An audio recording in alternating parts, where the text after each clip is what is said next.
কবরে যাওয়ার সাথে সাথে আপনার আর আমার জন্য তো মাসালা এটা, যখন আমাদেরকে কবরে শোয়াইয়ে দেওয়া হয় মুষ্টি বাঁধে না তিনটা, এটা ফেরেশতা আসার পরে মুষ্টিগুলি খুলে ফেলে, যা আমালাকান ফাইজুলিসানিহি, দুইজন ফেরেশতা আইসা মুর্দারের রুহটা দেওয়া হয়, তাকে বসানো হয়, বসাইয়া তাকে এই সুয়ালগুলি প্রশ্নগুলি করা হয়, জবাব দিতে পারলো ভালো, আবার সাথে সাথে সে এখানে লাশ হয়ে যায়, মাটি হয়ে যাবে, তার রুহটা ভাগ্য হলে কেউ ইল্লিনের মধ্যে চলে যাবে, কারো রুহটা সিজ্জিনের মধ্যে চলে যাবে, জাহান্নামের সাথে সম্পৃক্ত হবে, আর কারো রুহটা বেহেশতের সাথে।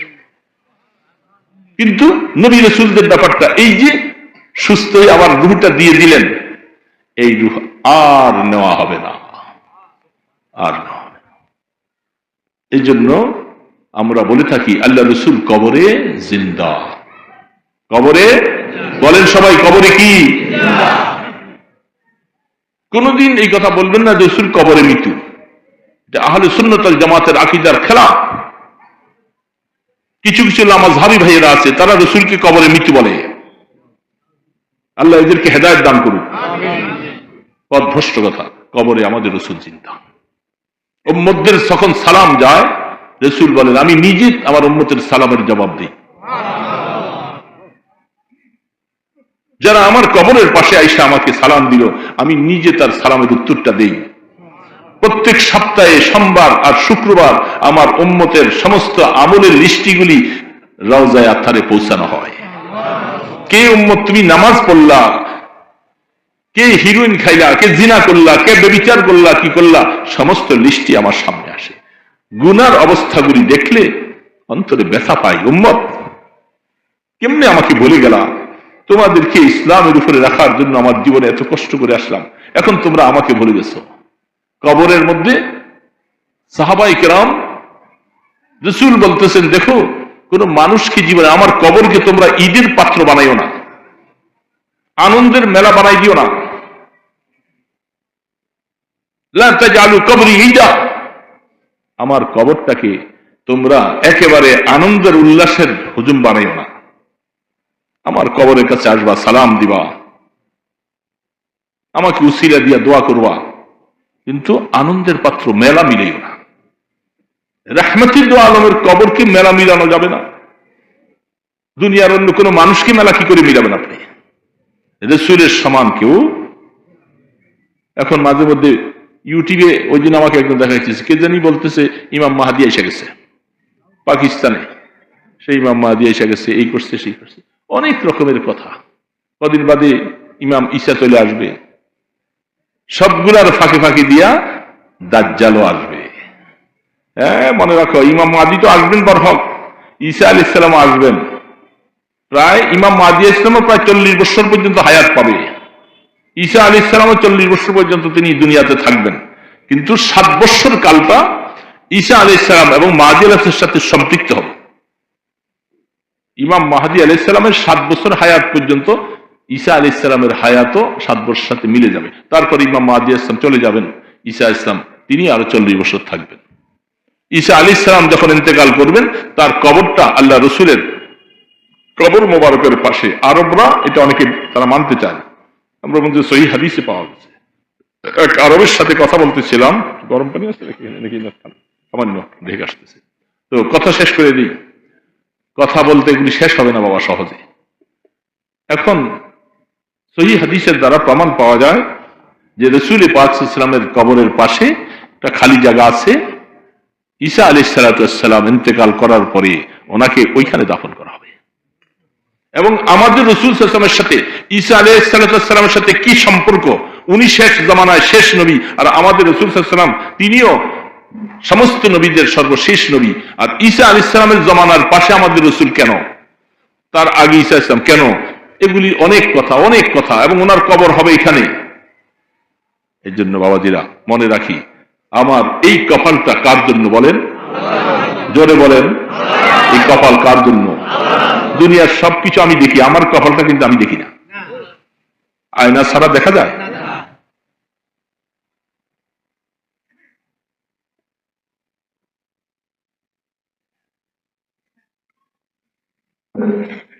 পানি খাইতে কি বলবো বলেন?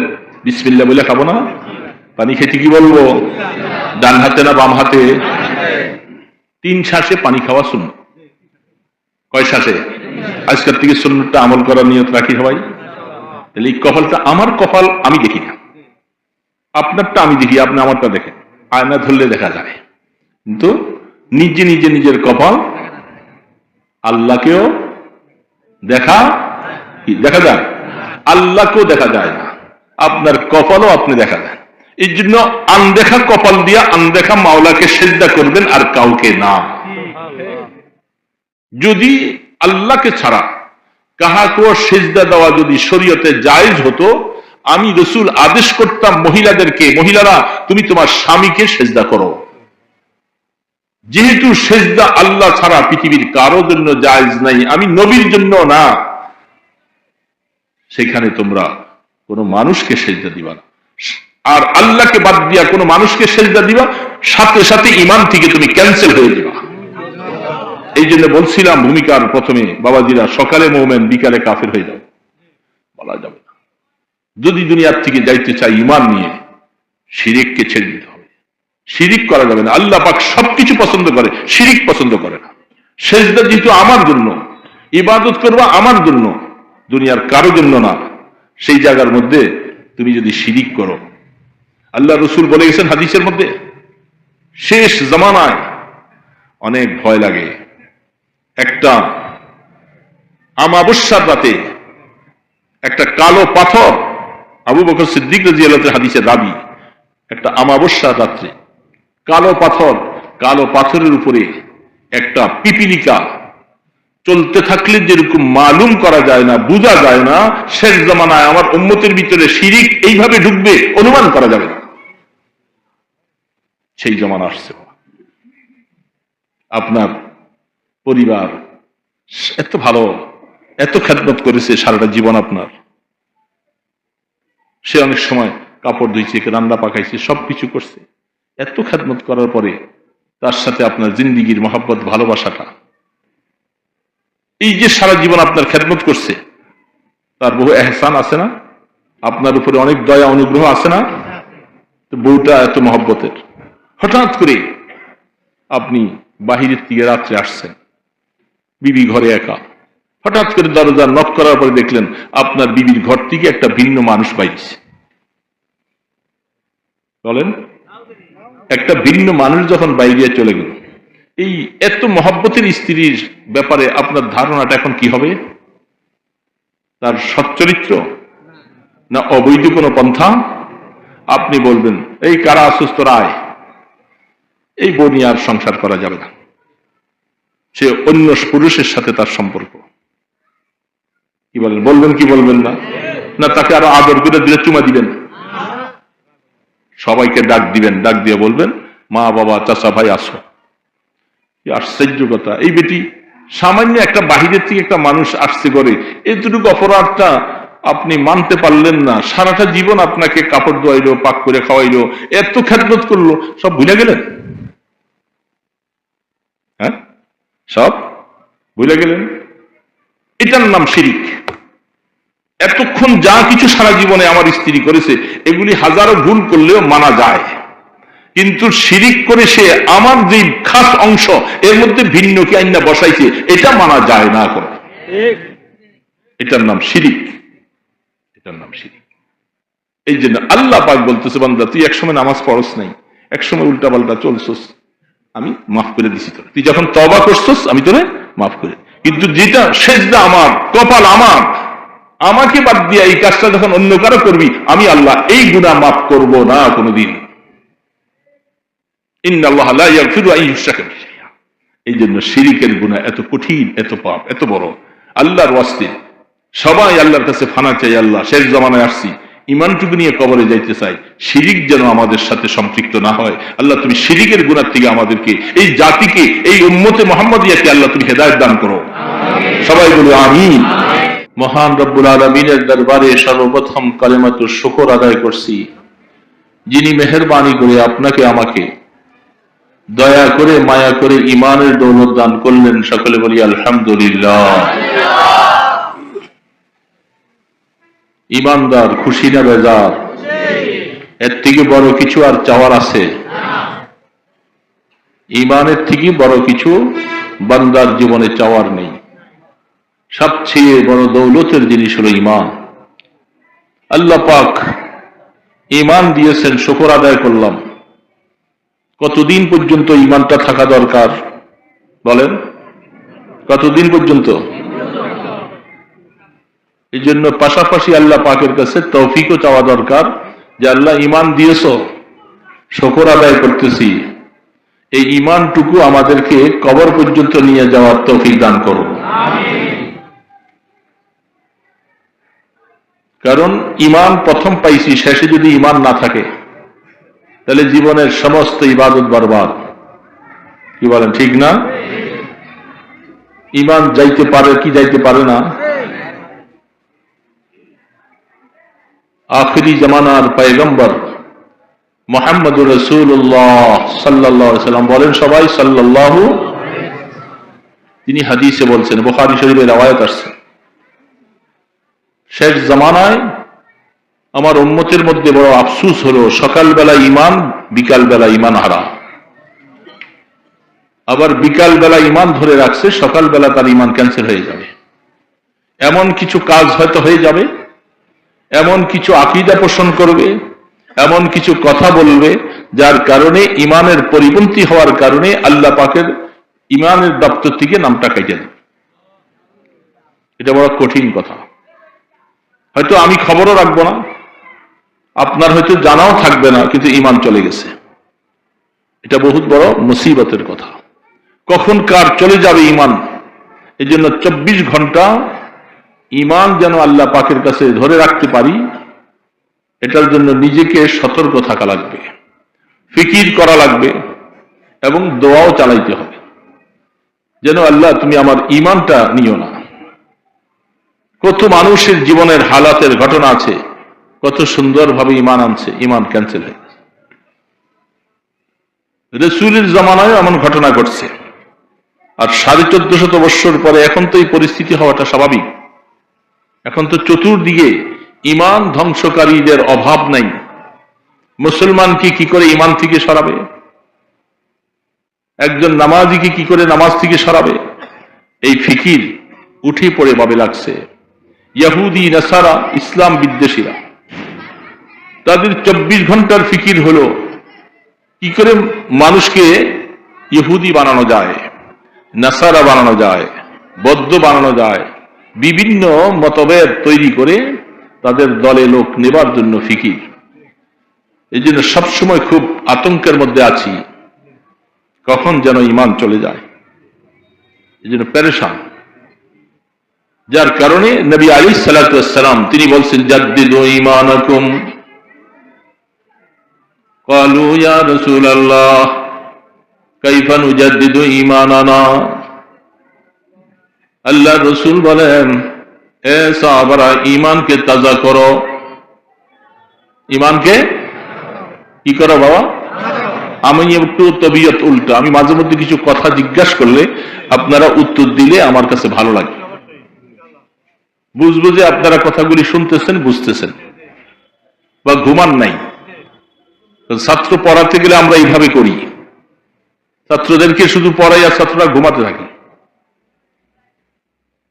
আল্লাহ পাকের শুকর, কিছু ছাত্রদের নিয়ে আমরা বসি, হাদিসের খেদমত আল্লাহ পাক যেটুক নিচ্ছেন মাঝে মধ্যে। কারণ দাওরায় হাদিসের ছাত্রদের সারা দিন সবক হয়, রাত্র 11টা পর্যন্ত সবক হয়, যার কারণে ওরা খুব ক্লান্ত, বিশ্রাম করার সময় পায় না। অনেক সময় সবকে বসলে কাল ঝিমায়। এটা তাদের মধ্যে স্বাভাবিকভাবে তারা দুর্বল হয়ে পড়ে। তো এখন তারা ঝিমাইতে থাকে আর আমি সবক পড়াইতে থাকি, এটা তো তারা শুনলো না। এই জন্য সবকের মাঝে মধ্যে আমরা কিছু কথাবার্তা বলে তার ঘুমটাকে দৌড়াবার চেষ্টা করি। আমাদের উস্তাদদেরকে দেখেছি এরকম, এই জন্য আমরাও এই কাজ করি অনেক সময়। কিছু কিছু উস্তাদ আছে, উনি পড়াইতে আসে, 2-4 জন সজাগ আর বাকিওয়ালার সব কেবল ঝিমিয়ে পড়ে যায়। তাহলে এদের সামনে কি পড়া যাবে? কষ্টটা আমার বেকার হবে, সে তো সবকটা পুরো বুঝলো না। এই জন্য আপনারা তো অনেক সময় বসেছিলেন, ক্লান্ত আসাটাই স্বাভাবিক। আমরা তো পাল্টাই আসছি একের পর এক, তো ক্লান্ত এসে গেলে আপনারা তো জিমাবেন বসে বসে। আর এই সময়ের মধ্যে আপনার জিমানিটা আনবে ওই বড় মিয়ায়। চেনেন নাকি বড় মিয়াকে? সে বলবে যে কারণ কিছু হেদায়েতের কথা শুনতে শুনতে হয়তো হেদায়েত দিলে আইসা যাবে, এই জন্য তাকে এই সময় খুব হাত পা টিপাইয়া ঘুমে গেল। মান রাকাদা ফাকাদা, জিসনে সোয়া উসনে খোয়া। ঘুমাইলেই তো শেষ। সব জায়গার মধ্যে ঘুম আরাম না, কি বলেন ঠিক না? সব জায়গার মধ্যে আরাম, কিছু কিছু জায়গার মধ্যে আরাম, আর কিছু কিছু জায়গার মধ্যে ব্যারাম। এই জন্য অনেক সময় মসজিদে মুসল্লিরা আমরা শুক্রবারে দেখি জুমার আলোচনায় যখন বসি, আশপাশে সামনে বসে কেবল জিমাইতে থাকে। আমি মাঝে মধ্যে অনেক সময় বলি যে আপনারা যারা জিমান্না পার্টি আছেন এরা আমার মিম্বরের সামনে বসবেন না, ওনারা একটু দূরে দেয়া বসবেন, কারণ আপনার এই জিমানির আসর আমার উপরে পড়ে। আপনি কেন আসছেন এখানে? কথা শুনতে আসছেন আর জিমাইয়া পড়ে যায়। কারণ এই সময়টা খুব আরামদায়ক লাগায়। এসির সময় এসি চলে, ঠান্ডার সময় এসি নেই, আরামের হাওয়া, সে জিমাইতে থাকে। জিজ্ঞাসা করলে কি আলোচনা হয়েছে রে? আলোচনা নাকি খুব সুন্দর হয়েছে। কি বলছে দুই একটা বলো। তো যদি আসলে একটা মনে নেই, কি বলেন? এমন মানুষ আছে না নাই? তা আপনারাও কি এরকম জিমাবেন না কিছু উত্তর দিবেন? মাশাআল্লাহ মাশাআল্লাহ। তো বলতেছিলাম, আবার আরেকটা কথা ফাঁকি দিয়া বলি। গতকাল পরশু আলোচনা করতেছিলাম নোয়াখালীতে। আমার সামনে একটু পাশে বসে বসে কাল বাদাম খায়। সেই বাদাম ছিলে আর মুখে দেয়, আবার ওয়াজ শোনে। মানুষ অনেক, প্রায় 2-4-5 হাজার মানুষ মাহফিলে। 3 দিনের মাহফিলে শেষ দিন আমি শেষ আলোচনা করতেছি, ও বাদাম খাইতেছে। আরেক দিনের দিকে দেখলাম ওই মাথায় বাদাম খায়। বললাম যে আপনি বাদাম খাইতে হলে একটু যান, শুধু বাদামটা খান, খাইয়ে আইসেন পরে। এখানে একসাথে 2 কাজ চলে না। বাদামও খাবেন, আলোচনাও শুনবেন, এটা সম্ভব না। কারণ আপনার খেয়াল চলে যাবে ওই দিকে, বাদামের আলোচনার দিকে আপনার খেয়াল আসবে না। দিলের কানে কথা শুনতে হবে, হেদায়েতের কথা, ঠিক না? কোন কানে? কান কয়টা? কয়টা? একটা দিলের কান, একটা বাহিরের, একটা বাতিন আর একটা জাহির। প্রত্যেকটা জিনিসের মধ্যে আল্লাহ পাক বানাইছেন একটা তার বাহ্যিক দিক, একটা ভিতরের দিক। আমাদেরও এরকম বাহ্যিক আর ভিতর আছে না নাই? ভিতরের একটা অবস্থা, ভিতরে একজন মানুষ আছে, দেখা যায় না। বাহিরে আমি একজন মানুষ, ভিতরে আরেকজন মানুষ। সেই লোকটার এরকম কান, চোখ, নাক সবকিছু আছে, সেই মানুষ দেখা যায় না। সে মানুষটা বড় কঠিন। যেমন অনেক সময় হাদিসে বিভিন্ন রকমের কোরআনে আয়াতে বলা হয় জমিন 7টা, আসমানও। কোন কোন আলোচনায় তাফসীরে দেখা যায় ওই জমিনগুলোর মধ্যে কোন কোন জায়গায় আল্লাহ পাকের কিছু সৃষ্টি আছে। এখানে যেরকম আমরা আছি ওখানেও আছে। তো ঠিক আমাদেরও 2টা হালাত, একটা জাহের, একটা বাতিন। এখন ভিতরের হালাতটা বড় কঠিন। সেটা যদি ভালো না হয়, বাহিরের ভালোটার দ্বারা কোনো দাম নেই। বুঝে আসছে কথা? ভিতর ভালো হতে হবে। বাহিরে ভালো করে একদল আছে, ভিতর ভালো না, এদেরকে মুনাফিক বলে। কারা এরা? মুনাফিক। মুনাফিকের বাহিরে খুব ভালো ছিল, আল্লাহ রসুলের পিছনে নামাজ পড়েছে, রসুলের সাথে জিহাদে গেছে। বলেন এর থেকে আর রসুল প্রেমিকার হতে পারে? নামাজ মসজিদে নববীতে, উহুদের যুদ্ধে যাইতেছে, বনিল মুস্তালিকের যুদ্ধের মধ্যে গিয়েছে, বিভিন্ন যুদ্ধের মধ্যে গেছে, নামাজ মসজিদে রসুলের পিছনে। এখান থেকে বের হয়েই রসুলের বিরুদ্ধে, মুসলমানের বিরুদ্ধে যত ষড়যন্ত্র সব করে। এ কি মোমেন না মুনাফিক? সবচেয়ে বড় মুনাফিক। আর ওই জমানায় মুনাফিক কারা কারা? আসমান থেকে ওহির মাধ্যমে আল্লাহ পাক সব নামগুলি আল্লাহর হাবিবকে জানাই দিয়েছেন। আল্লাহ রসুল যখন দুনিয়ার থেকে চলে যান, আল্লাহ রসুল দুনিয়ার থেকে চলে গেছেন, ইন্তেকাল হয়েছে কি হয় নাই? এবার তো জবাব দিলেন না, চিন্তা করতেছে। আল্লাহ রসুল ইন্তেকাল হয়েছে কি হয় নাই? আল্লাহর হাবিব হাদিস শরীফে বুখারীতে রওয়ায়াত আছে, আল আম্বিয়া কুল্লুহুম হাইয়ুন ফি কুবুরিহিম ইউসাল্লুন ওয়া ইউরযাকুন। সমস্ত নবী রাসূল যারা আছে সকলে কবরে জিন্দা। জোরে করে বলি সুবহানাল্লাহ। সমস্ত নবী রাসূল কি? এখন প্রশ্নটা হলো, ওনারা যে কবরে জিন্দা, তাহলে কি ওনারা মরে নাই, ইন্তেকাল হয় নাই? কথাটা বুঝতে হবে, বড় বুঝার। কবরে জিন্দা, ওনারা ইন্তেকাল হয়েছেন, যাওয়ার পরে, কবরে যাওয়ার পরে আল্লাহর সাথে সাথে আবার রূহ দিয়ে দিয়েছেন। এটা একটু বুঝতে হবে।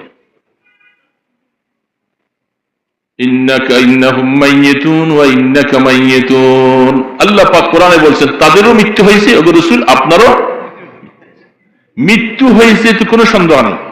সাময়িক সময়ের জন্য, খুব অল্প সামান্য সময়ের জন্য আল্লাহ রাসূল ইন্তেকাল হয় নাই।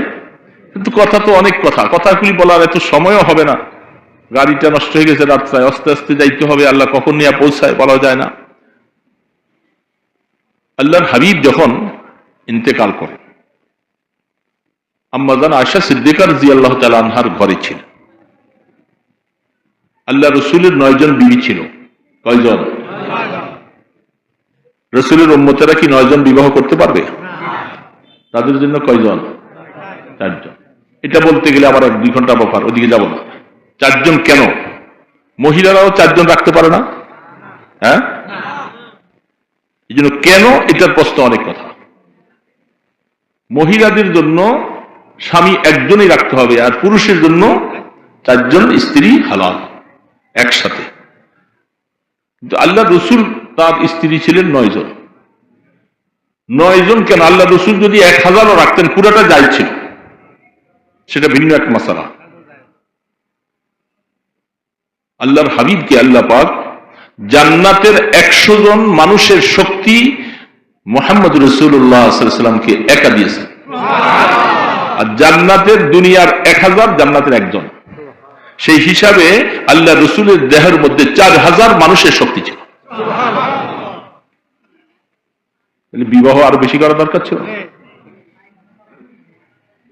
আল্লাহর হাবিব তিনি 2 জন পরিবার রাখার উপরে উম্মতকে মাসালা দিয়ে গেছেন, তুমি 4 জন রাখবা, তবে 4 জনের মাঝখানে সমান অধিকার রাখতে হবে, সমান হক বন্টন করতে হবে।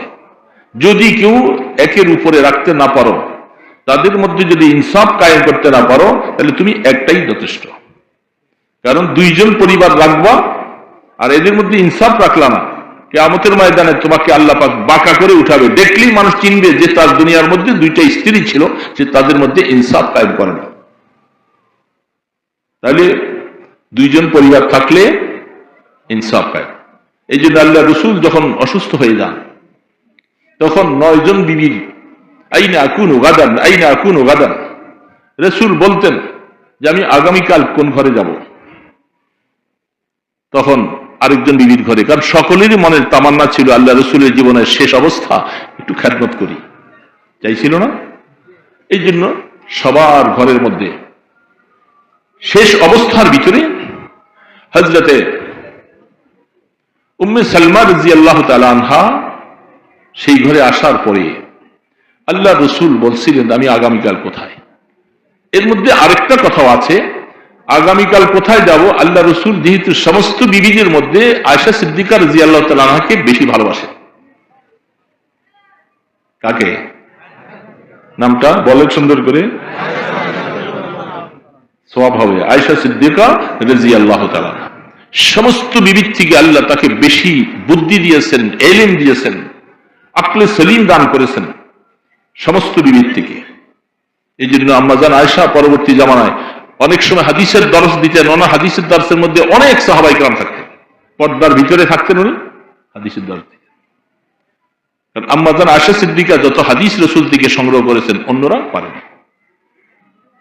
এবং আম্মা জান আয়েশা সিদ্দিকা রাদিয়াল্লাহু তাআলা আনহাকে মসজিদে নববীর মধ্যে, আপনারা হজের মৌসুমে গেছেন, এখানে হাজী সাহেব আছে নাকি দেখি, কয়জন আছেন দেখি হাতটা তোলেন। আমি মাসালা বলবো তো, মাশাআল্লাহ হাত নামান। আর বাকি ওয়ালাদের উপরে হজ ফরজ হয়েছে এরকম মানুষ এখানে আছেন নাকি? জি, হজ ফরজ হয়েছে, আপনি হজে যান নাই, এরকম আছেন কয়জন দেখি? না, এটা অসুবিধা নাই তো বাবা, মাসালা শিখেন। কয়জন আছেন যারা হজ ফরজ হয়েছে যাইতে পারেন নাই? নাই, একজন মাত্র। হজ ফরজ হয়েছে মাসালাটা যাই জানেন, একটা মাসালা যদি শরীয়তের মাসালা শিখেন, 1000 রাকাত নফল নামাজ পড়লে যা সওয়াব আপনার আমল নামায় সাথে সাথে অত সওয়াব। এত ছোট্ট করে সুবহানাল্লাহ বললেন, আর বড় করে বলেন আপনার সুবহানাল্লাহ আওয়াজ যেন আশপাশে মুখরিত হয়ে যায়। সুবহানাল্লাহ বললে সওয়াব হবে না? কি সওয়াব? বুখারী শরীফের 13 পারার শেষে হাদিস আসছে, রাসূল করিম সাল্লাল্লাহু আলাইহি ওয়াসাল্লাম ইরশাদ ফরমান, উম্মত তুমি সুবহানাল্লাহ পাঠ করলে তোমার জন্য সওয়াবটা কত? জান্নাতের মধ্যে একটা বিশাল গাছ, অনেক সময় শুনে শুনে বলে আল্লাহ শুকর আমরা হাদিসগুলি পড়াইয়া দেখে দেখে তারপর বলতেছি, জান্নাতের মধ্যে এমন একটা গাছ, সেই গাছটা এত বড়, তার ছায়াটা যদি একটা তেজস্বী ঘোড়া 100 বৎসর পর্যন্ত ঘুরে তার ছায়া শেষ করতে পারবে না। ওরকম জান্নাত আপনার জন্য সুবহানাল্লাহ বিনিময়ে। সুবহানাল্লাহ বলবো না এখন? বুঝতে পারি না কত সওয়াব আল্লাহ আপনার জন্য আমার জন্য তৈরি করে রাখছেন, আমরা বুঝতে পারি অনেক সময়। এই জন্য বুঝার চেষ্টা করা দরকার, বুঝতে পারলে আমল করতে সহজ। তো এই জন্য আম্মা জান আয়েশা সিদ্দিকা, যারা আমরা হজে যাইনি, হজের মাসালাটা বুঝে নেন। হজ কার উপরে ফরজ? আপনার ক্যাশ টাকা আছে, মদিনা শরীফ মক্কা শরীফ পর্যন্ত, মক্কা শরীফ পর্যন্ত যাইতে পারেন, আসার খরচ জি কতদিন সেখানে থাকবেন অতদিন আপনার ছেলে পেলেদের ভরণ পোষণের টাকাটা দিতে পারেন। এতটুক পজিশন টাকা হয়ে গেলে আপনার উপরে হজ ফরজ। বলে ক্যাশ টাকা নাই, কিছু সম্পদ আছে, 1% জায়গা বিক্রি করলে আর বাকি জায়গাগুলোর দ্বারা আপনার সংসার চলতে পারে, এই 1% জায়গা বিক্রি করে তারপরে হজে যাওয়া ফরজ। এখন এরকম মানুষ আপনাদের এখানে পন্ডিসার এলাকায় আছে, হজে কেন যান না বাবা?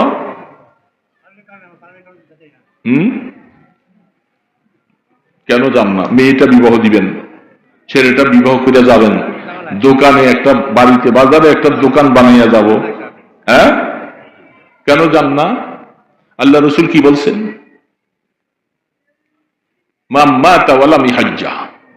সে এইভাবে মারা গেছে, সে হজ করে নাই, তারপর হজ ফরজ।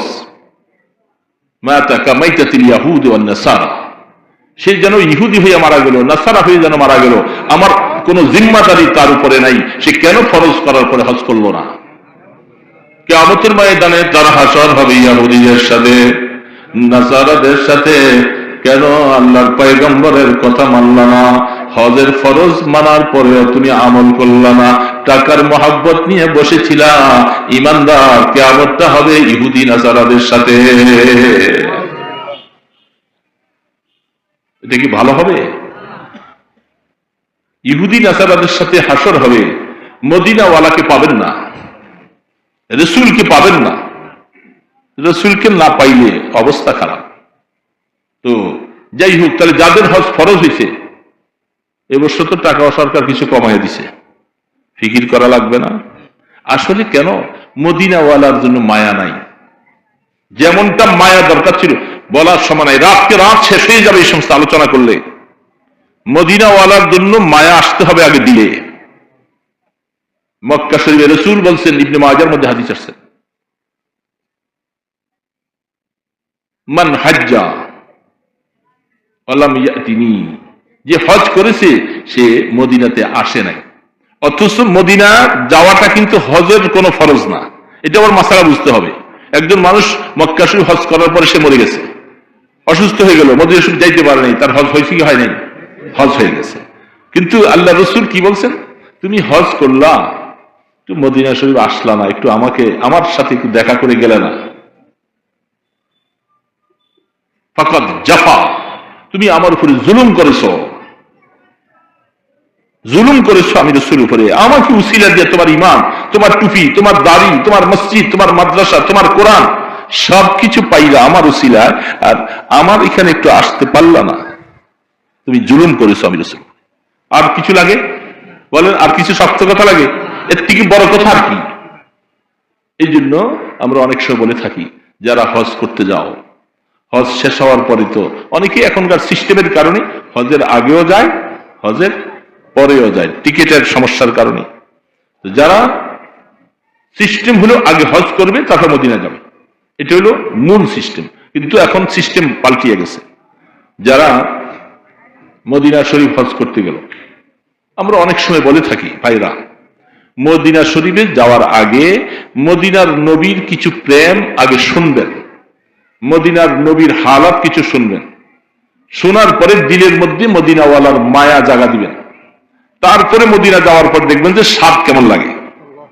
যদি তা না করো, কারণ সেখানে যে দেখবা যে আল্লাহ রসুলের কবরের শরীফের উপরে বিল্ডিং করা, জালি দিয়া বন্ধ করা দেখা যায়, দেখা যায়, দেখাও যায় না। তো আপনি সাধারণ একটা বিল্ডিং মনে করে হ্যাঁ সেখান দিয়া এই সালাম দিয়া চলে আসলা, তোমার মধ্যে কোনো পরিবর্তন নাই।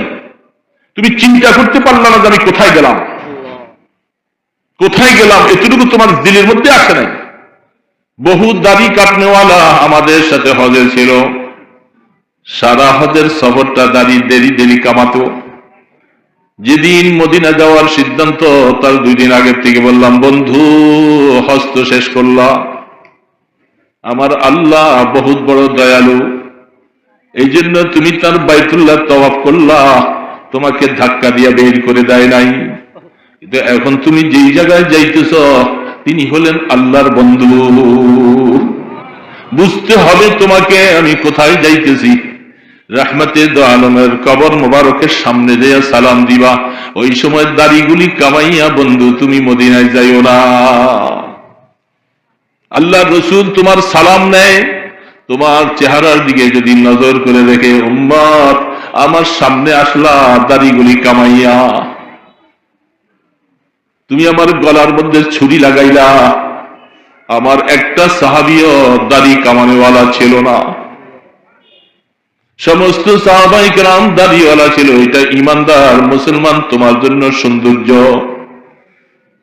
তুমি যখন নাবালক ছিলা তখন তোমাকে দাড়ি দেয় নাই, তোমার বোনের দাড়ি আসে নাই, কিন্তু তুমি যখন বালেগ হয়ে গেলা আস্তে আস্তে করে তোমার জন্য দাড়ি আর গোপ দিলেন। আল্লাহ পাক বলে, আমি আমার বান্দাকে এই অবস্থায় দেখতে আমার কাছে ভালো লাগে।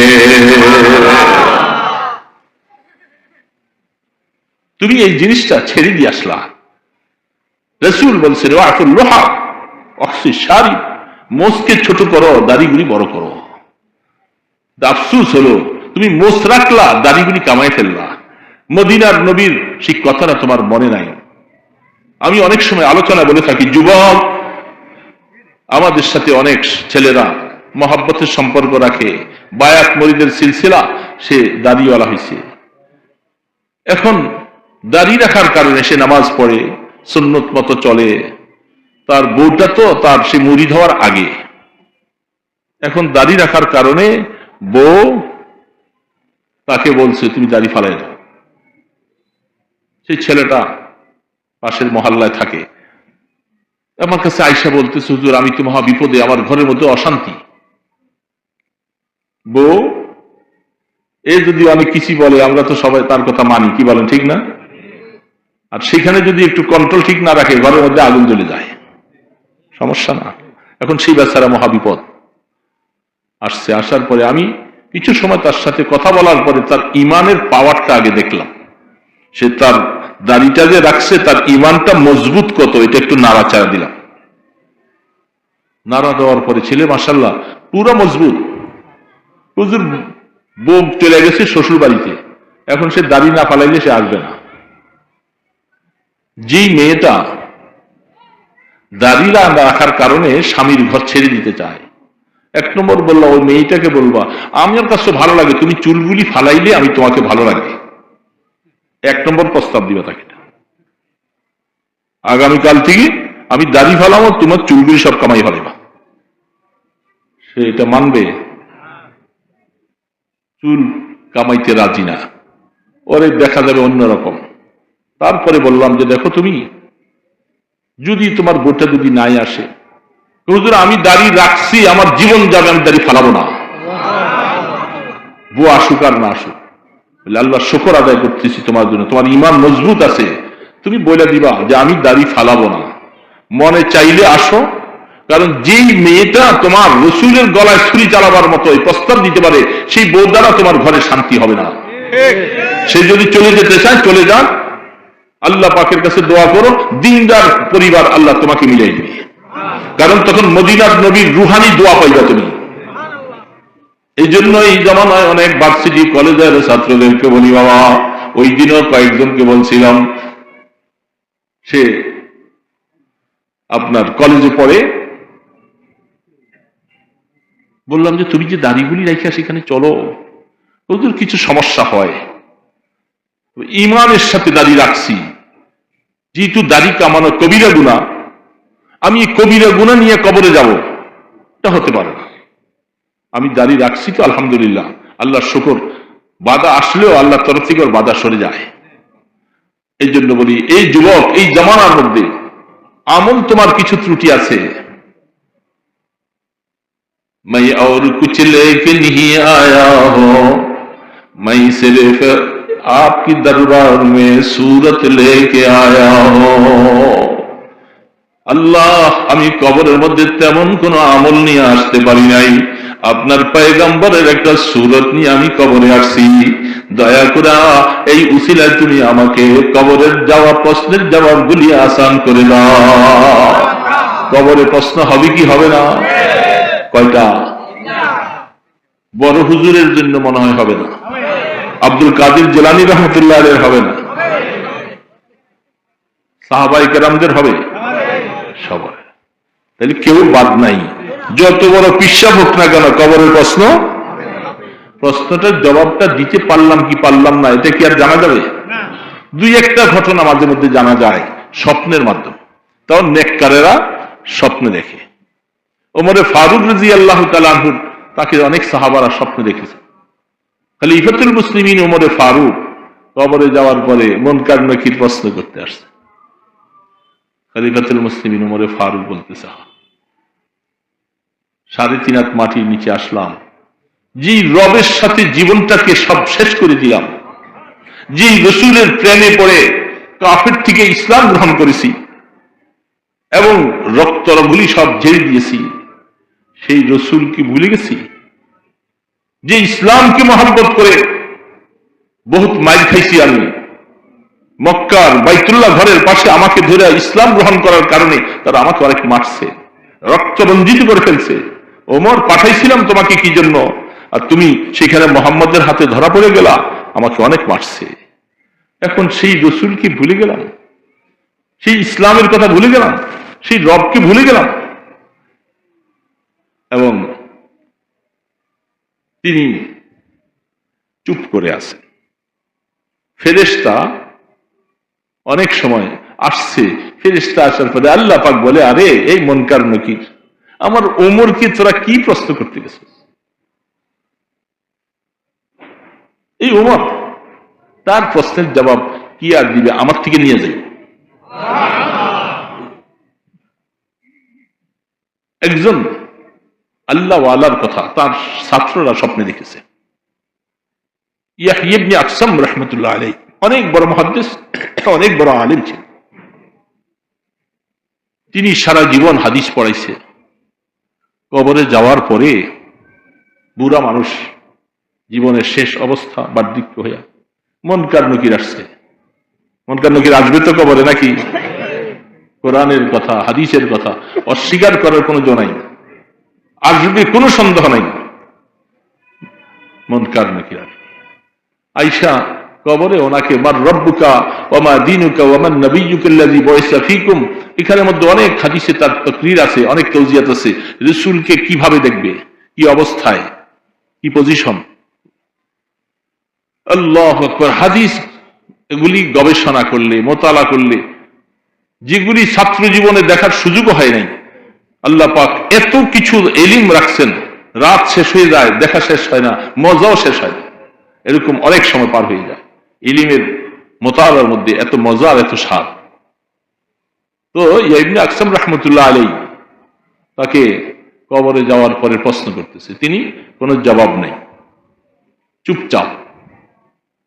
কতক্ষণ পরে ফেরেশতা বলতেছে, এমন মানুষটা দেখিনি, মুনকার নাকিরের প্রশ্নের জবাব দেয় না, দুনিয়ার মধ্যে বোবা হলে কবরে গেলে আর বোবা থাকে না, সে জবাব কেন দেয় না?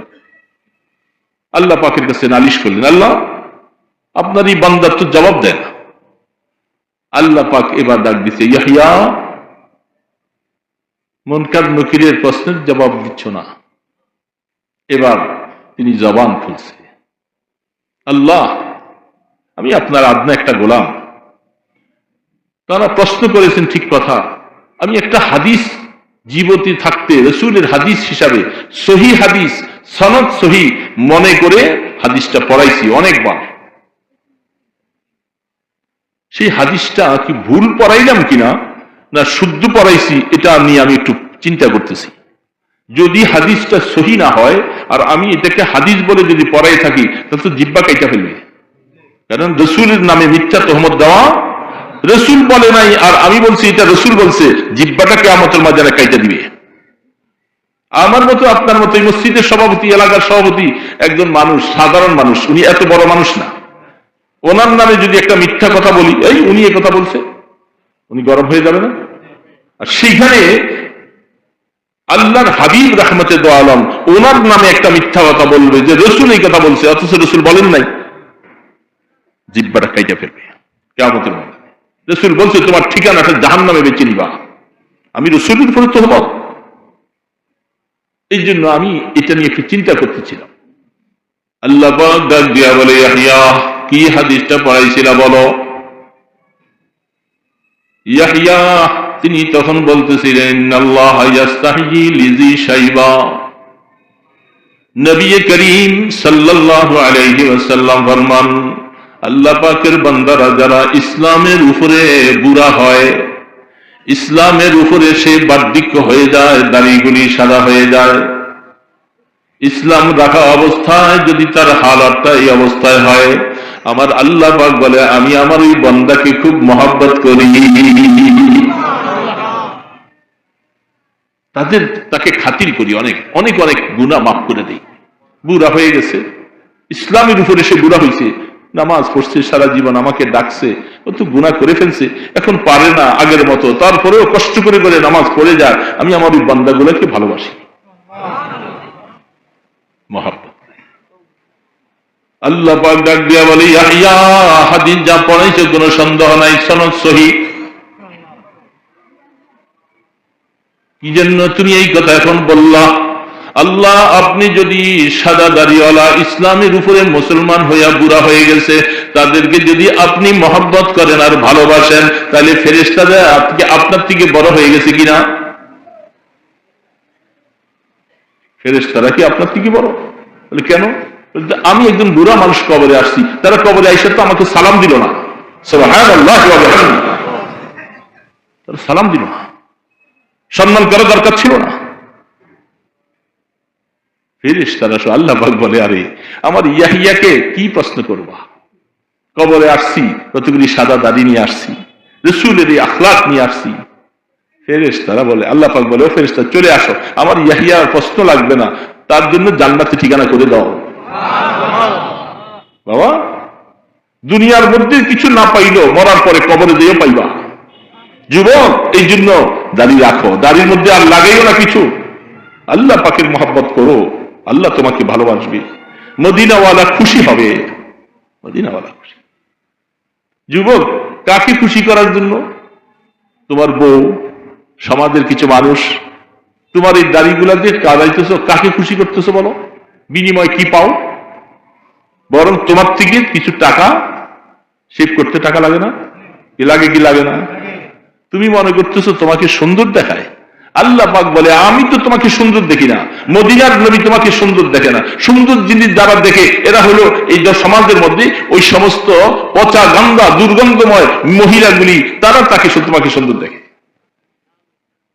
এদের সৌন্দর্য দ্বারা তোমার কিছু আসবে না, আস্তে আস্তে করে বুড়া হয়ে যাবে। তখন গালগুলি সহ বহু বাবাজিরা আছে এরকম, বয়স হয়ে গেছে 70, এখনো তার মুখশিপ করতে গালের টাইনা ধইরা, তারপরে কারণ চামড়া লুজ হয়ে গেছে না, চামড়া তার আগের মতো নাই। গতকাল একখানে বয়ানে বসছিল, আমার পাশে এক সভাপতি হিসাবে এসে পড়ছে, উনিও মাশাআল্লাহ দাড়িগুলি কামাইতেছে। কিছু কথা বললাম, কলিল হক ওয়ালাউ কানা মুররান, সহি কথা, কোরআন হাদিসের কথা উম্মতের সামনে যদি না বলি তাহলে বলবো কোথায়? এর বাবা, এরাই তো আবার উল্টা কিয়ামতের ময়দানে আমাকে বাইন্ধা ফেলবে। হুজুর আপনি আমাদের এখানে মাহফিলে গেলেন, আমাদেরকে এই ব্যাপারে কিছু বললেন না, তো আমরা তো বুঝি নাই, তখন তো উল্টা আমি ফেসে যাব। এই জন্য অনেককে বলে থাকি, এর মধ্যে কারো দিল রাত্রি ঘুমের ঘরে শোয়ার পরে দেখা যাবে আল্লাহ পাক হেদায়েতের নূর তার মধ্যে চলে আসবে, জীবনে যা ভুল করেছি আর করব না। মদিনার নবীকে খুশি করে কবরে যেতে চায়, আল্লাহকে খুশি করে কবরে যেতে চায়, দেখবেন যে ইনশাআল্লাহ তার হায়াত পরিবর্তন হয়ে যাবে। হতে পারে না বাবা? তো বলতেছিলাম যে কথাটা, আম্মা জান আয়েশা সিদ্দিকা রাদিয়াল্লাহু তাআলা, ওই কথাটা আগে বলছিলাম, মনে আছে? ভুলে গেছেন? তিনি আম্মা জান আয়েশাকে বেশি ভালোবাসতেন। এই জন্য বুখারী শরীফে হাদিস আসছে, বাবুল মানাকিব আয়েশার মধ্যে দেখবেন আল্লাহ পাক রসুল আল্লাহকে ভালোবাসছেন, আম্মা জান আয়েশাকে রসুল বেশি ভালোবাসছেন। এই জন্য দেখেন তিনি আল্লাহর কাছে দোয়াও চান, আল্লাহ বাহ্যিক যতগুলি ভাগ আছে এ সমান ভাগে দিছি, কিন্তু দিলের ব্যাপারে তো আমার ক্ষমতা নেই। বলেন দিলের উপরে কার ক্ষমতা আছে? দিলের ক্ষমতা কার কাছে? বলেন না কার কাছে? দিলের ক্ষমতা তার কাছে। আল্লাহ আমি যে আয়েশার ব্যাপারে আমার দিলে একটু মহব্বত বেশি, এই জন্য তুমি আমাকে মাফ করে দাও, কারণ আমি এই ব্যাপারটা আমার কন্ট্রোলের বাহিরে। চিন্তা করছেন অবস্থা, আয়েশা সিদ্দিকাকে রাসূল মসজিদে নববীর ভিতরে রিয়াজুল জান্নাহ একটা অংশ আছে না নাই? এখন তো যাওয়া বহুত কষ্ট, অ্যাপসের মাধ্যমে যেতে হয়। অক্টোবরে ওমরায় গেছিলাম, অনেক কষ্ট, অসুস্থ মানুষ, হাঁটতে পারি না, এই একটা চেয়ার নিয়ে নিয়ে বহুত কষ্ট। তো সেইখানে কতগুলি খুঁটি আছে, পিলার আছে না নাই? অনেক সময় অনেকে যারা আমাদের দেশি মানুষ না বুঝ নিয়ে গেলে আপনি পড়তেও পারেন, আপনি তো আরবি পড়তে পারেন না, এই জন্য আপনাকে একজন বুঝনেওয়ালা চিনে না দিলে আপনি চিনতে পারবেন। এই জন্য বুঝিনার সাথে চলা ভালো, আলেমের সাথে চলা ভালো। কার সাথে? কিন্তু বাবা বলেন না কার সাথে? আলেমের সাথে বন্ধুত্ব রাখো। মহব্বত যদি লাগাইতে হয় একজন আলেমকে কিছু খানা খাওয়াও, একজন আলেমকে চা খাওয়াও। রসুল বলছেন একজন মুত্তাকিকে তোমার কিছু খানা খাওয়াইবা, এটা একদিন কথা বলবে। এই জন্য আলেমকে ভালোবাসো, আলেমের সাথে মহব্বত লাগাও, হাসর হবে আলেমের সাথে। কার সাথে? যে মহব্বত যাকে করবে হাসর তার সাথে হবে, রসুল বলছেন। এখন আলেমকে ভালোবাসে। আপনারা বলবেন এই বেটা আমার পোলা, আমার নাতি, আমার ভাতিজা, ও আলেম হয়েছে দিকে কি হয়েছে, এর লিগে আমি ওরা ভালোবাসতে? না না, আপনার ছেলে হলো যদি সে আলেম হয়ে যায়, মুহাদ্দিস হয়ে যায়, মুফতি হয়ে যায়, আপনি তাকে ভালোবাসেন, এটা ভিন্ন মাসলায়। রাসূল পাক সাল্লাল্লাহু আলাইহি সাল্লামের চাচারা রসুলের উপর ঈমান আনছে না? রসুল তো ভাতিজা। হযরতে আব্বাস বলতেছেন, আল্লাহু আকবার, কথা কথায় সূত্র আইসা পড়ে, অনেক সময় সুযোগও নাই বলতে পারে। হযরতে আব্বাস রাদিয়াল্লাহু তাআলা আনহু বলেন, আমার ভাতিজা, যখন থেকে আমি ঈমান আনলাম কোনদিন আর রসুল ছাড়ার ভাতিজা বলি নাই। সুবহানাল্লাহ। এতদিন ছিলাম এক হারাত, আমি তার চাচা, তিনি আমার ভাতিজা। যখনই ঈমান আনছি তখন আর ভাতিজা নাই, তখন রসুল। এই জন্য আপনার ছেলে আলেম হলে এখন আর সে আপনার ছেলে, সে একজন আলেম, সে একজন মসজিদের ইমাম, সে একজন খতিব, সে একজন বয়ানি, এখন তাকে মহব্বত করা চাই। আপনার ভালোবাসবেন, লাভ হবে না। বলবেন কি মৌলবী হইছস বেটা, তুই কি আমার থেকে বেশি বুঝোস? হ্যাঁ, আপনি পণ্ডিত হয়ে গেছেন, অথচ আপনি কোরআন শরীফও জানেন না, আপনার ছেলে সে তাফসীর করে, হাদিস পড়ায়। ঠিক না ঠিক? এটা বড় মুশকিল। এখন এই আলেম যদি আপনাকে কিছু মাসলা বলে, আপনি বলবেন ছেলে একটার ইঞ্জিনিয়ার বানাইছি, আরেকটাকে আলেম বানাইছি। একটার ইঞ্জিনিয়ার বানাইছি, আরেকটা কি বানাইছি? আরেকটা ডাক্তার বানাইছি। এখন ডাক্তার সাহেব বলে যে বাবা দেশে করোনা আসছে, বাজারে যাইয়া এই খাবারগুলি আনবেন, এগুলি স্বাস্থ্যসম্মত। আপনি মনে মনে চিন্তা করেন লাউয়ের ডোগা, কচু শাক, দইঞ্চা শাক, বিভিন্ন অবস্থা, কিছু না, ওগুলা কিছু না, আপনার কথা শুনে সেইখানে বাজারের তেগুলি আন। কারণ কে বলছে? বলছে কে? ডাক্তার ছেলে। কোন ছেলে? ডাক্তার ছেলে। এখন একজন আলেম ছেলে হয়েছে, মুহাদ্দিস হয়েছে, ফতুয়া পড়ছে, সে বলতেছে, আব্বা এটা যে আপনি করতেছেন এটা আপনার বাপদাদায় করে গেছে, এটা আসলে হাদিস কোরআনে কোথাও নাই। আব্বা আপনি এটা না করলে ভালো হয়, এটা সুন্নতের উল্টা, এটা খেলাফ, সুন্নতের পরিপন্থী। আপনি বলবেন বেশি বুঝুন না, এসেছে তুই আমার পোলাই তো, আমার ঘরে হয়েছে, তুই এত বেশি বুঝুন হয়ে গেলি। অথচ ওই বেটার ডাক্তার, সে তার কথাটা খুব গ্রহণ করে নিলেন। আরে আলেম হয়েছে দেখা এর কদর নাই, এর কথা কর তুই আমার তুই বেশি বুঝস, বলেন এর কি ইনসাফ হলো না বেইনসাফ হলো বলেন? অথচ ওই ছেলের কথা না শুনা, এই ডাক্তার না হইয়া এই আলেমের কথা মতো চললে আপনার আখেরে যে জান্নাত তৈয়ার হবে, জান্নাত সুগম হবে, ঠিক না? এটা আমাদের বড় দোষ বাবা। এই জন্য ছেলে হোক যেই হোক আলেম হয় তাকে মায়া করবেন, করবেন তো ইনশাআল্লাহ? আলেমদেরকে মহব্বত করবেন না? মান তাশাব্বাহা বিকওমিন ফাহুয়া মিনহুম, যে আলেমকে মহব্বত করবা মনে রাখবা কিয়ামতের ময়দানে আলেমের সাথে হাসরে কাতার হবে তোমার। এই জন্য মনে রাখি। তো মসজিদে নববীতে ঢুকলেন, কয়েকটা খুঁটির মধ্যে সবুজ চিহ্ন হাড়ের মতো লেখা, এটা খুঁটিটার নাম এটা, ওই খুঁটিটার নাম ওইটা। একটা খুঁটির নাম আছে উস্তুয়ানে হান্নান, একটার নাম উস্তুয়ানে উফুদ, আরেকটা উস্তুয়ানে হেরাস, আরেকটা উস্তুয়ানে আবিল বাবা, আরেকটা উস্তুয়ানে আয়সা। এইভাবে খুঁটিগুলি লেখা। একটা খুঁটির মধ্যে আছে আয়সা সিদ্দিকা রাদিয়াল্লাহু তাআলা আনহার নামে ওই খুঁটিটা। কার নামে? অসুবিধা হইতেছে? কথা বুঝতেছেন না? এই খুঁটিটা, তার পাশেই আরেকটা আছে উস্তুয়ানে আবিল বাবা, তওবার খুঁটি যেটাকে বলা হয়। আহা, সেই উস্তুয়ানে আয়সা খুঁটিটার নাম কেন? ওনার নামে খুঁটিটার নাম কেন হল বলবো? হ্যাঁ, ওনার নামে খুঁটিটার নাম হয়েছে রাসূল করিম সাল্লাল্লাহু আলাইহি সাল্লাম। তিনি একদিন বলতেছিলেন, মসজিদে নববীর মধ্যে একটা জায়গা আছে, এই জায়গাটা উম্মতদের কাছে আমি প্রকাশ করে যাইনি। এই জায়গাটার মধ্যে বসে যেই দোয়া করবে সাথে সাথে দোয়া করব। এই জায়গাটা যদি আমি চিহ্ন করে দিয়ে যাই, আমার উম্মতেরা লটারি ধরবে, কার আগে কে যাওয়ার জন্য পেরেশান হয়ে যাবে। আল্লাহ রসুল এই জায়গাটা বলেন নাই।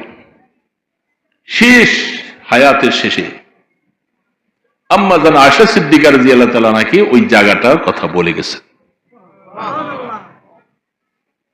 সেই জায়গাটা আম্মা জান আয়েশা সিদ্দিকা রাদিয়াল্লাহু তাআলা চিহ্ন করে দিয়েছেন, যার কারণে সেখানে যে খুঁটিটা হয়েছে, এই খুঁটিটা উস্তুয়ানে আয়েশার নামে নামকরণ করা হয়েছে। বুঝে আসছে? এখন আম্মা জান আয়েশা সিদ্দিকা রাদিয়াল্লাহু তাআলা আনহার ঘরে রাসূল বলতেছেন, আইনা কুনু গাদান, আমি আগামীকাল কোথায় যাব, কোন ঘরে যাব, কোন ঘরে যাব। রাসূলেরও মনে চায় যে আমি এখন মুমূর্ষু অবস্থায়, আমি আয়েশার ঘরে। তো অন্য অন্য আমাদের মায়েরা যারা ছিলেন সকলেই বসে পরামর্শ নিয়ে সিদ্ধান্ত নিয়েছে, আল্লাহ রসুলকে এখন আর কষ্ট দিব না, আমাদের হক আমরা ছেড়ে দিলাম, সব হকগুলি আয়েশা সিদ্দিকা আমাদের বোন আয়েশাকে দিয়ে দিলাম।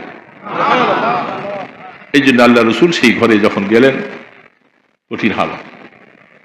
আমি যে কথাটা বলতে যে আপনাকে এতগুলি কথা বলছিলাম, যে আল্লাহ রসুল ইন্তেকালের সময় তিনি বিশাল কথা, সেগুলি বলার সময় হবে না।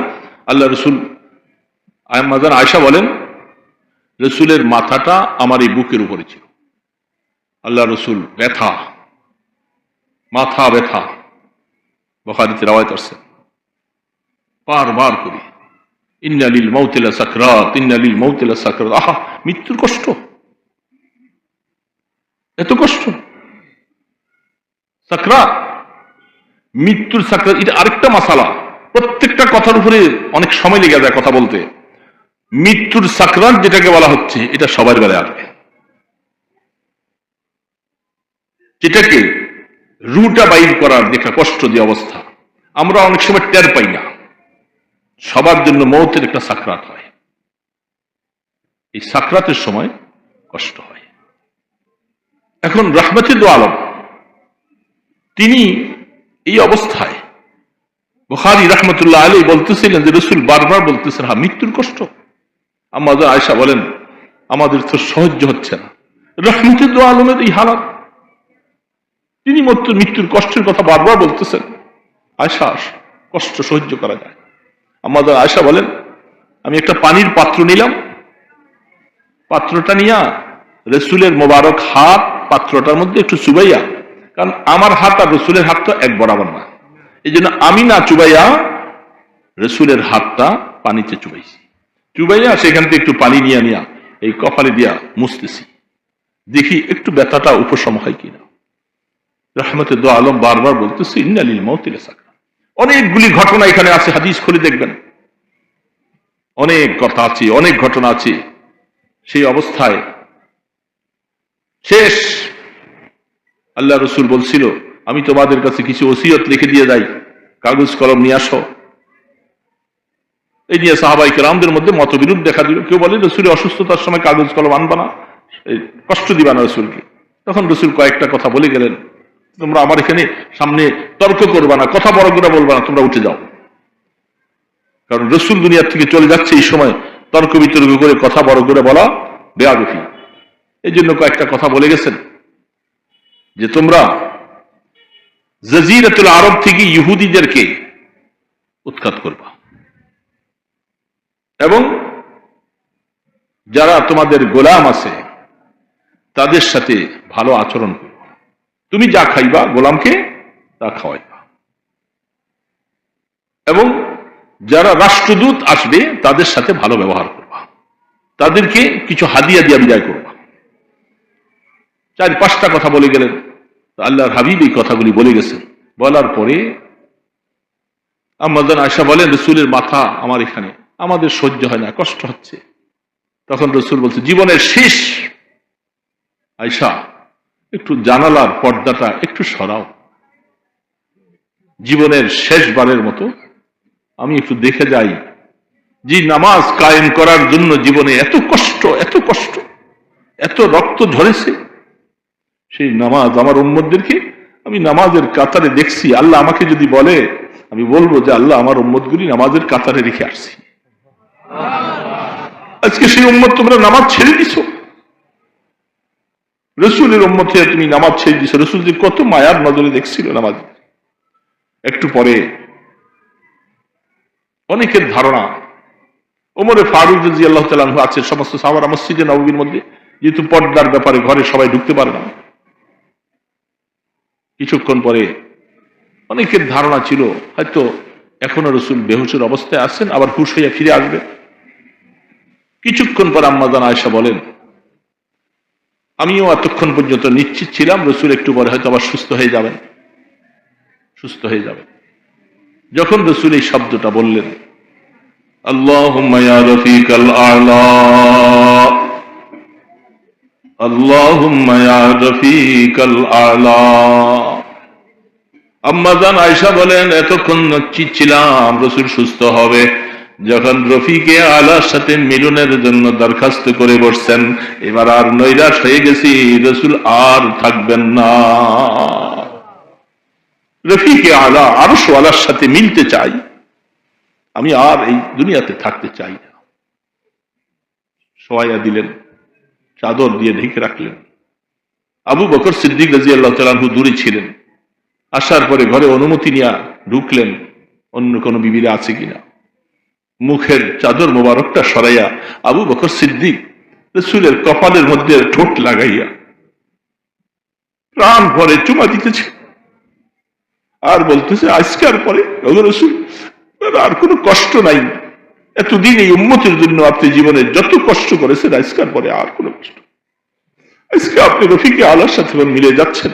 এই জন্য কপালটা মধ্যে ঠোঁট রেখা প্রাণ ভরে চুমা দিয়া তিনি চলে আসছেন মসজিদ বাইরে আইসা। বাইরে আইসা দেখে যে ওমরে ফারুক তরবারি নিয়া এলান হয়ে গেল, রাসূল নাই, দুনিয়ার থেকে শেষ, বিদায় নিয়ে গেছেন। এখন সাহাবারা সবাই বসে আছে। সাহাবারা যারা যারা বুঝছেন যে রাসূল দুনিয়ার থেকে চলে গেলেন, ওমরে ফারুক তরবারি হাতে নিয়া বলতেছেন, আমার রাসূল ইন্তেকাল করছে, কেউ বললে তার গর্দান কেটে ফেলে। এখন সাহাবাদের মধ্যে পেরেশান, কি হালাত, কি ব্যাপার। আবু বকর সিদ্দিক রাদিয়াল্লাহু তাআলা আনহু তিনি বের হওয়ার পরে দাঁড়াইয়া একটা ভাষণ দিলেন, ওয়া মুহাম্মাদুন ইল্লা রাসূল قد خلت من قبله الرسل أفإن مات أو قتل انقلبتم। এই আয়াত পড়ে যখন বলতে শুরু করলেন, হযরত ওমর ফারুক বলেন, তরবারিটা আস্তে আমার হাত থেকে পড়ে গেল। আমি মনে হচ্ছে যে কোরআন শরীফের আয়াতটা আমার মনেই নেই।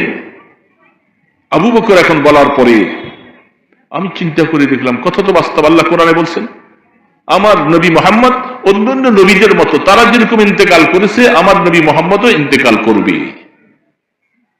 কোরআনের আয়াতটা যখন আমার সামনে চলে আসলো, তার বাড়িটা পড়ে গেল।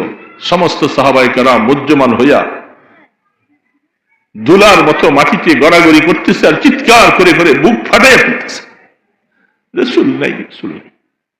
আল্লাহর রাসূল দুনিয়ার থেকে এইভাবে চলে গেলেন। তারপরে সময় মতো খলিফা নিযুক্ত হলো, আল্লাহ রসুলকে দাফন করল। এই কথাটা অনেক ভাইয়েরা অনেকে বুঝতে চায় না। এই কথাটা বলার জন্য আমি ওই আলোচনার প্রথমে বলছিলাম, শেষ সারাংশটা আপনাদের সামনে এখন বলে যাচ্ছি যে আল্লাহ রসুলের ইন্তেকাল হয়েছে, যেটা ওমরে ফারুক সহ কোরআন শরীফে আয়াত দ্বারা স্বীকার করা যাবে না।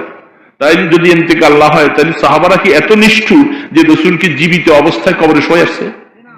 বলেন না কথাটা, জীবিত ভাবে কবরে যাওয়ার সাথে সাথে আপনার আর আমার জন্য তো মাসালা এটা, যখন আমাদেরকে কবরে শোয়াইয়ে দেওয়া হয় মুষ্টি বাঁধে না তিনটা, এটা ফেরেশতা আসার পরে মুষ্টিগুলি খুলে ফেলে, যা আমালাকান ফাইয়ুজলিসানিহি, দুইজন ফেরেশতা আইসা মুর্দারের রূহটা দেওয়া হয়, তাকে বসানো হয়, বসাইয়া তাকে এই সুয়ালগুলি প্রশ্নগুলি করা হয়। জবাব দিতে পারলো ভালো, আবার সাথে সাথে সে এখানে লাশ হয়ে যায়, মাটি হয়ে যাবে। তার রূহটা ভাগ্য হলে কেউ ইল্লিনের মধ্যে চলে যাবে, কারো রূহটা সিজ্জিনের মধ্যে চলে যাবে, জাহান্নামের সাথে সম্পৃক্ত হবে, আর কারো রূহটা বেহেশতের সাথে। কিন্তু নবী রাসূলদের ব্যাপারটা এই যে সুস্থ হয়ে আবার রূহটা দিয়ে দিলেন, এই রূহ আর নেওয়া হবে না, আর নেওয়া হবে না। এই জন্য আমরা বলে থাকি আল্লাহ রাসূল কবরে জিন্দা। কবরে বলেন সবাই, কবরে কি?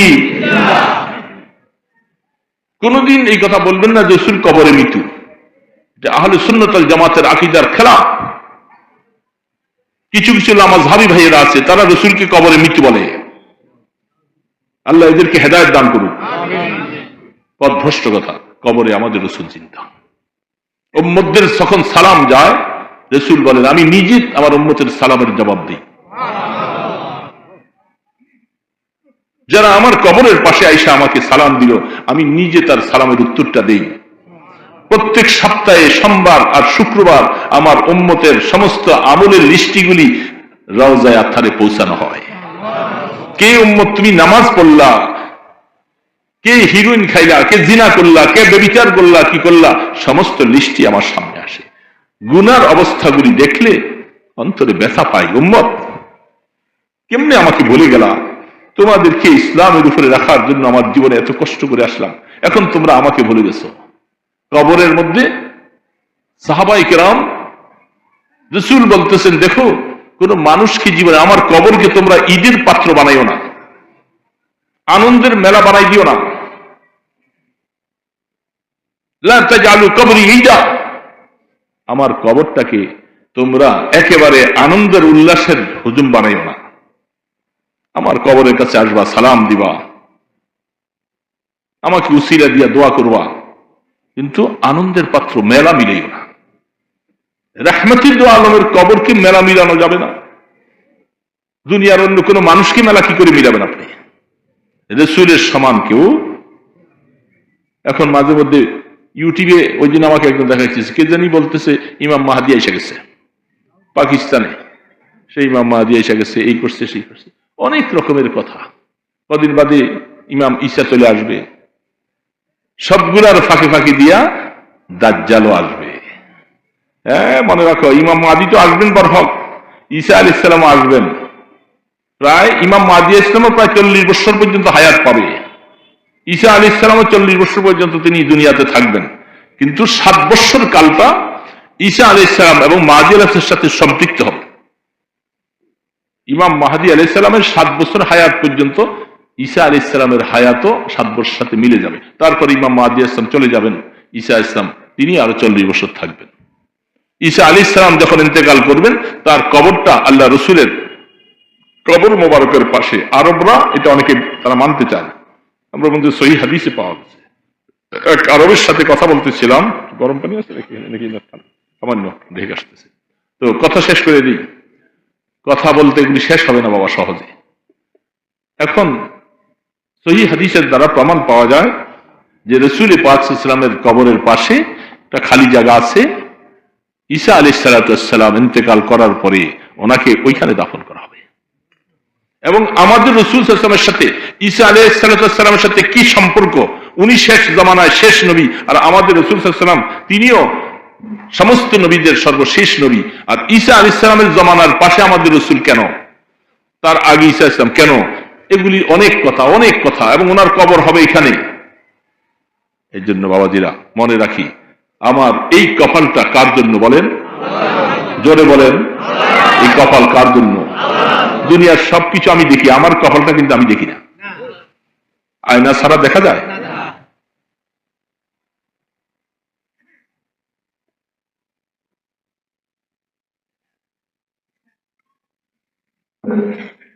পানি খাইতে কি বলবো বলেন? বিসমিল্লাহ বলে খাবো না? পানি খাইতে কি বলবো? ডান হাতে না বাম হাতে? 3 শ্বাসে পানি খাওয়া সুন্নাত। কয় শ্বাসে? আজকের থেকে সুন্নাতটা আমল করার নিয়ত রাখি সবাই।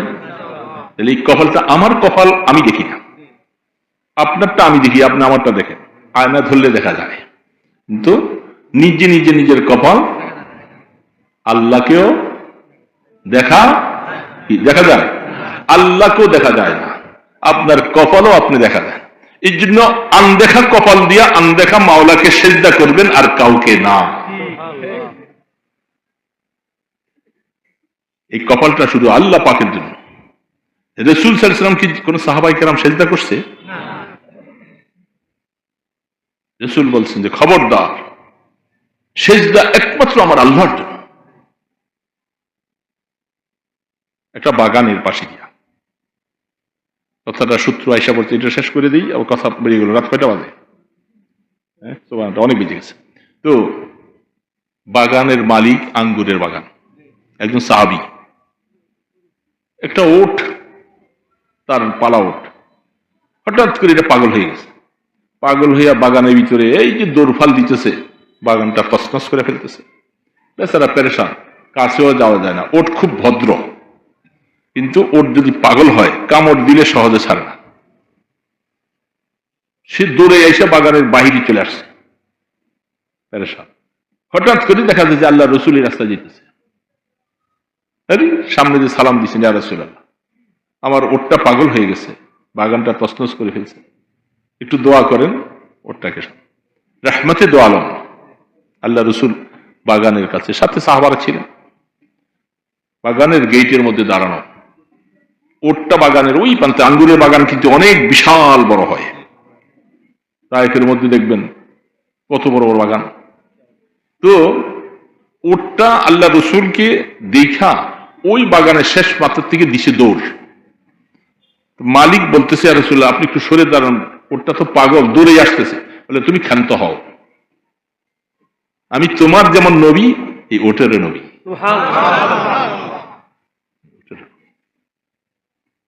আল্লাহ পাক এই ওটটার জন্য আমাকে রহমত বানাইছেন। ওটটা খুব দ্রুত গতিতে আসতেছে, দৌড়ে আইসা আল্লাহ রসুলের এখানে আইসা চেহারার দিকে একটা নজর চাইয়া সাথে সাথে আল্লাহ রসুলের দিক কদমের মধ্যে মাথাটা ফালাইয়া শুইয়া পড়ছে। আহা উম্মত, জীবন বাবাজিরা, চিনো, ভালো করে শোনো। উট চিনে, আমি চিনলাম না রসুলকে, আমি কাকে চিনছি? রসুলের পাক সাল্লাল্লাহু আলাইহি ওয়াসাল্লামের পায়ের মধ্যে মাথাটা রেখে ওটটা শটান হয়ে শুয়ে পড়ছে। আল্লাহর পয়গম্বর ওটের মাথার মধ্যে হাত দিয়ে দিয়েছেন, ওটটা এবার দাঁড়াইছে। দাঁড়াই আল্লাহ রসুলের দিকে চাই আছে। রসুল দেখতেছেন ওটের 2টা চোখ দিয়া পানি পড়তেছে। তখন আল্লাহ রসুল বলেন যে তুমি সম্ভবত ওটটার দ্বারা পরিশ্রম বেশি করাও, তার খানা ঠিক মতো দাও না, তার হক আদায় করো না। ওটা চোখের পানি ছেড়ে সে শেখায়ত করতেছে আমার কাছে, রহমতে দো আলম পাইছি, আমার মালিক আমাকে দিয়ে অনেক কাজ করায়, আমার খানা নাই, এই জন্য ওটা পাগলামি করছে। রাসূল বলেন, তুমি ওটা আমার কাছে বিক্রি করে ফেলো, আর যদি তুমি রাখতে চাও তার কাজ অনুযায়ী তাকে খাবার দিবা। এই জানোয়ারটার হক সম্পর্কে আল্লাহ পাক কিয়ামতের ময়দানে প্রশ্ন করবে, আমার এই মখলুককে কেন তুই কষ্ট দিলি, কেন কষ্ট দিলি? তখন রাসূল সেখানে দাঁড়াইয়া বলছে, দেখো, দেখলা ওটা এসে আমার পায়ের মধ্যে সেজদা দেওয়া শুরু করছে, মাথাটা ফেলে দিছে।